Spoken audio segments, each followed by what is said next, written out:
Hi viewers, আশা করি সবাই ভালো আছেন। তো আজকে মূলত এই ভিডিওতে দেখাবো যে জিক্সার বাইকে আপনি কত গিয়ারে কত আর কি স্পিড তুলতে পারবেন। তো আপনি যদি মনে করেন যে বাইকটার ইঞ্জিনটা ভালো রাখতে চান, তাহলে মনে করেন নর্মাল রাইড করতে হবে। তাহলে আপনি মনে করেন যে ইঞ্জিনটা আপনার বাইকের ভালো থাকবে।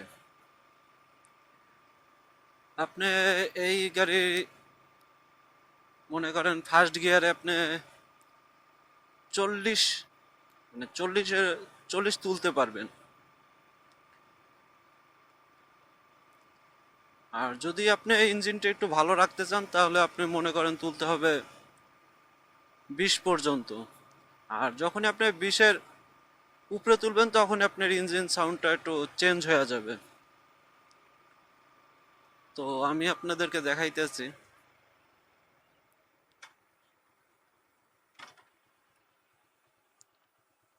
তো আমার বাইকটা মূলত এখন এক গিয়ারে আছে, ফার্স্ট গিয়ারে বা এক গিয়ারে আছে।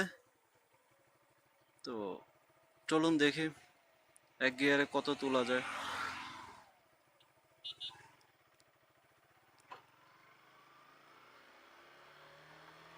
যখন আমি 20-এর উপরে তুলতেছি, তখন আমার ইঞ্জিন সাউন্ডটা চেঞ্জ হয়ে যাইতেছে, আপনাদের শুনাইতেছি।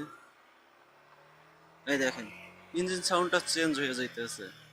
আপনি চাইলে 40 পর্যন্ত ফার্স্ট গিয়ারে তুলতে পারবেন, কিন্তু তাতে মনে করেন যে ইঞ্জিনের উপর খুব বেশি প্রেসার পড়বে। আর আপনি 2 গিয়ারে মূলত আপনি 50-60 স্পিড তুলতে পারবেন।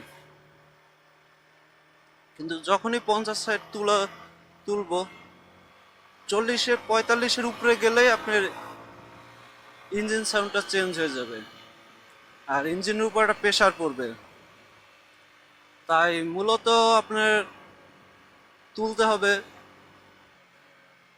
Second gear. আপনার 40 পর্যন্ত যদি তুলেন, তাহলে আর কি ইঞ্জিনটার উপর একটু প্রেসারটা কম পড়বে। দেখাই আমি, যখন এই যে 40 পার হয়ে যাইতেছে, তখন আমার ইঞ্জিন সাউন্ডটা একটু চেঞ্জ হয়ে যাইতেছে, মানে ইঞ্জিনের উপর খুব বেশি প্রেসার পড়তে আছে। আর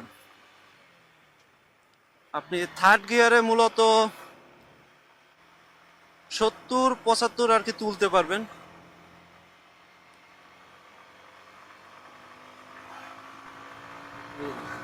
যখন আমি 70-এর উপরে তুলতেছি, তখন আমার ইঞ্জিন সাউন্ডটা চেঞ্জ হয়ে যাইতেছে, আর ইঞ্জিনের উপর খুব বেশি প্রেসার পড়তে আছে। তাই মোটামুটি আপনি যদি 60 স্পিডে চালান থার্ড গিয়ারে, তাহলে মনে করেন যে ইঞ্জিনটা আপনার ভালো থাকবে, মানে আপনি দীর্ঘদিন যাবৎ বাইকটা ইউজ করতে পারবেন। কিন্তু যখনই আপনি 3 গিয়ারে মনে করেন 70-75-এ তুলবেন, তখন আপনার ইঞ্জিনের উপর প্রচুর পরিমাণে প্রেসার, প্রচুর। আপনি ফোর্থ গিয়ারে মূলত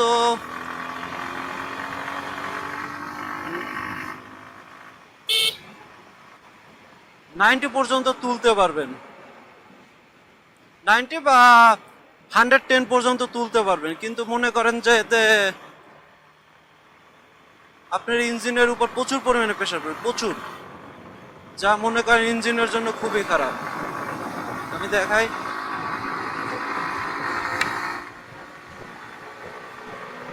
যখনই আপনি 95 অতিক্রম করবেন, তখনই ইঞ্জিনের সাউন্ড আবার চেঞ্জ হয়ে যায়। তাই আপনারা সবসময় চিন্তা করবেন যে 80-85 এরকম রাখতে, ঠিক আছে? তাহলে আর কি ইঞ্জিনটা ভালো থাকবে, আপনি দীর্ঘদিন বাইকটা আর কি ইউজ করতে পারবেন। তো যদি আপনি ইঞ্জিনটা ভালো রাখতে চান, তাহলে আর কি এই জিনিসটা করা লাগবে, মানে এইভাবে আর কি রাইডিং করা লাগবে। আর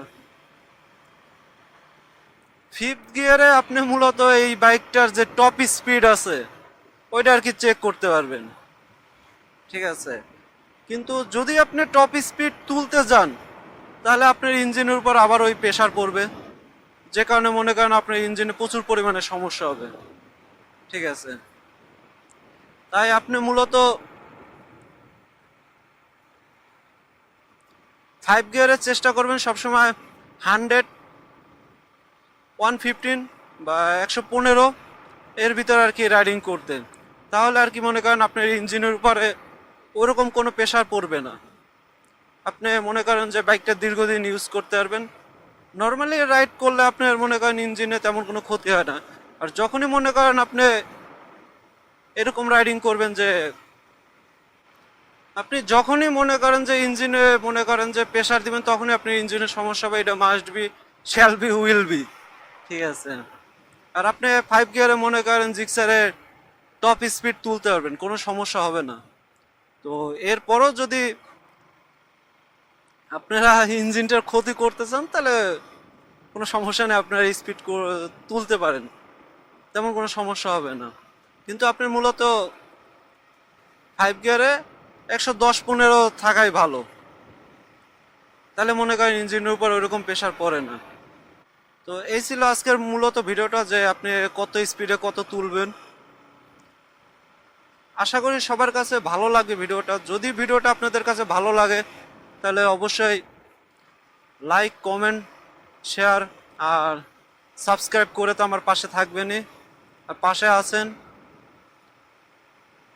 তাদেরকে অসংখ্য ধন্যবাদ, যারা আমার পাশে আছেন।